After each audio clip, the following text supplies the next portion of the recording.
मोदी जी का नारा लगा रहे, मोदी जी बन गए डिजिटल के दम पर प्रधानमंत्री, और जहां लड़के बेरोजगार थे वही बेरोजगार रह गए। इसलिए आप लोग अब संगठन से जुड़ रहे हैं, तो संगठन में आपकी भूमिका होगी। आप राजनीतिक तौर पर आपको अब बेजाब्ता इज्जत से बुलाया जाएगा, संगठन की बैठक होगी तो उसमें डिजिटल प्रमुख के नाते आपको बुलाया जाएगा। लेकिन दो चीज एकदम आप ध्यान रखिए कि जिस प्रखंड में आप डिजिटल के प्रभारी बन रहे हैं, वहां के डिजिटल के प्रशांत किशोर आप बनिए और अपने नीचे कम से कम 100 गो बच्चा का जीवन सुधारिए। 100 बच्चों का जीवन सुधारने का संकल्प लीजिए। 100 बच्चों का जीवन सुधारने का संकल्प लीजिए। उनको भेजिए यहाँ प्रशिक्षण के लिए, इस व्यवस्था से जोड़िए। बताइए भैया, भाजपा का पोस्ट शेयर करते रहोगे कुछ मिलने वाला नहीं है, राजद का गाना बनाते रहोगे उससे कुछ मिलने वाला नहीं है। जनसुराज से जुड़ो, बिहार का व्यवस्था भी बदलेगा, तुमको नया चीज सीखने को भी मिलेगा, 2-4 हजार रुपया पाकिट खर्चा भी होगा और आगे राजनीति और समाज में आगे बढ़ने का अवसर भी मिलेगा। तो प्रखंड प्रभारी के तौर पर, डिजिटल के प्रभारी होने के नाते आपकी ताकत है। 2 लाख लोग एक प्रखंड में रहते हैं, मोटे तौर पर औसतन 2 से 2.5 लाख लोग रहते हैं, और करीब करीब उसका आधा लोग डिजिटल से जुड़ा हुआ है, फेसबुक से, यूट्यूब से जुड़ा हुआ है, व्हाट्सएप पर जुड़ा हुआ है।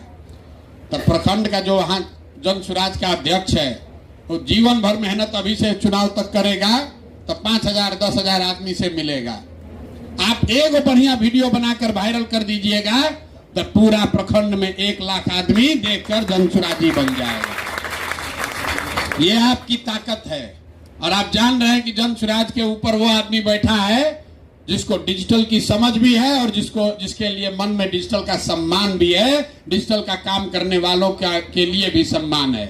हमको मालूम है कि आप में वो ताकत, लोग कह रहा है कि अभी भैया जनसुराज एकदम जमीन पर नहीं पहुंचा है, जो खेत में मजदूर है वो अभी वहां नहीं पहुंचा है। बात तो ठीक है, लेकिन 5 करोड़ लोग डिजिटल पर बिहार में जुड़े हुए हैं। बिहार को जीतने के लिए 2.5 से 3 करोड़ वोट ही चाहिए। 2.5 से 3 करोड़ ही वोट जिसको मिलेगा वही बिहार जीतेगा। तो अगर डिजिटल के साथ ही हमारे कमर कस ले और आधा लोग भी जो यूट्यूब और फेसबुक देख रहा है, अगर वो डिजिटल के से जानकर समझकर जनसुराज को वोट दे दे तो खाली डिजिटल के दम पर पूरा बिहार जीता जा सकता है। ये भ्रम मत पालिए कि भैया अंतिम आदमी नहीं जानता है।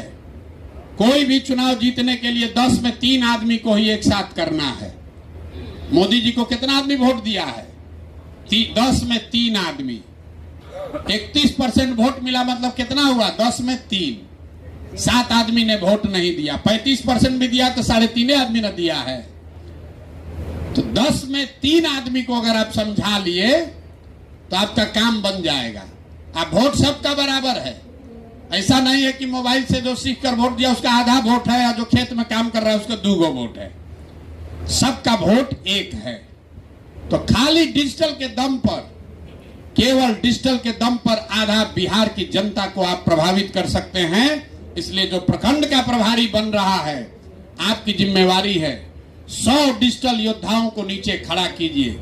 आपके माध्यम से डिजिटल सीखे, ट्रेनिंग हो, 1000, 5000, 10,000 रुपया कमाने का उसको जुगाड़ हो, अपने पैर पर खड़ा हो जाए तो वो दावा कर सकता है, सीना ठोक कर कहेगा कि जनसुराज का भी व्यवस्था नहीं आया है और इतने बच्चों का जीवन बदल रहा है। अगर व्यवस्था आ जाएगा तो समझो कि बिहार में कितना बड़ा क्रांति होगा। वही उपाय है, इसीलिए आज आपको बुलाया गया है। आप में से कितने लोग हैं जो नीचे अपना टीम बनाए हैं? 100 लोगों का अभी कोई नहीं बनाया है। पंचायत में, प्रखंड में औसतन 15 गो पंचायत है। हर पंचायत से 10 गो डिजिटल साथी जोड़ना है। जोड़ने के लिए आपको क्या सुविधा चाहिए? मोटरसाइकिल से जाइएगा तब होगा कि डिजिटल से होगा कि कैसे होगा? और जो साथी भी 150 लोगों को जोड़ लेंगे, हर पंचायत से 10 आदमी। आप वहां पर डिजिटल का, जैसे यहाँ पर सभा हो रहा है, आप सभा कराइए जनसुराज के खर्चा से। 150 लोगों को बुलाइए, उनको डिजिटल का ट्रेनिंग दीजिए, उनको बैठिए, समझाइए। आप उसका नेता बनकर डिजिटल का हर प्रखंड में एक बैठक किया जाए। किया जा सकता है कि नहीं किया जा सकता है? 150 आदमी का बैठक कर लीजिएगा। तो होली से पहले किया जाए कि होली के बाद? होली से पहले कर लीजिएगा। बस ऐसे ही झूठो बोल रहे हैं। पैसा आपके अकाउंट में भेजेंगे। होली मिलन पर जो जो साथी अपना हर पंचायत से 10 डिजिटल योद्धाओं को जोड़ लेगा, डिजिटल योद्धाओं के साथ अगर होली मिलन करना चाहते हैं तो वो कर लीजिए ना। होली के बाद खाने पर बुलाना चाहते हैं तो होली के बाद कर लिया जाए। अभी तय कीजिए। होली मिलन के होली बाद